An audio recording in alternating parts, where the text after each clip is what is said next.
లో తాత్కాలికంగా మద్యం సేవలు నిలిచిపోనున్నాయి. ఎందుకు అంటే రీసెంట్‌గా సీఎం చంద్రబాబు నాయుడు గారు మద్యం పాలసీని తీసుకొచ్చారు కాబట్టి, ఈ మద్యం పాలసీని తీసుకురావడం వల్ల ఇప్పటివరకు మద్యానికి సంబంధించిన షాపుల్లో పనిచేస్తున్న ఆ వ్యక్తులు ఉంటారు గదా! వీళ్ళు ఒక కీలకమైన నిర్ణయం తీసుకున్నారనమాట. అదేంటి అంటే కొత్త మద్యం పాలసీ వస్తే తమ జాబులు పోతాయి. అంటే చంద్రబాబు నాయుడు గారు ఒక నిర్ణయం తీసుకున్నారు.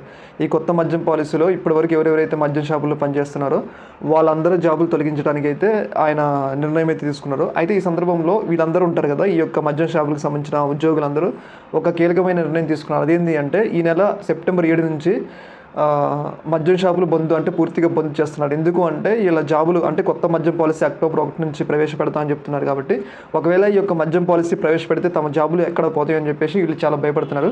అందులో భాగంగానే ప్రభుత్వానికి తమ నిరసన తెలియజేసేందుకు వీళ్ళు ఈ కీలకమైన నిర్ణయం అయితే తీసుకోవడం జరిగింది. ఒక రకంగా మరి సెప్టెంబర్ 7వ తారీఖు నుంచి మద్యం షాపులు బంద్ అయితే మరి ప్రభుత్వం ఏమైనా తాత్కాలికంగా ఉద్యోగులతో నడిపిస్తుందా? లేకపోతే మద్యం బంద్ అయితే ప్రభుత్వం మీద తీవ్రమైన వ్యతిరేకత వస్తుందా? మనం చూసాం కదా గతంలో జగన్మోహన్ రెడ్డి మీద ప్రభుత్వం మీద ఏ స్థాయిలో వ్యతిరేకత వచ్చిందో.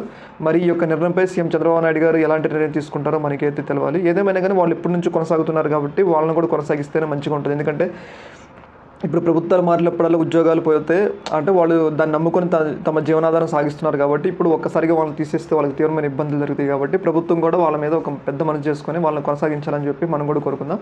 దీని మీద మీ అభిప్రాయం తెలియజేయండి. ఓకే మరి, థ్యాంక్ యూ.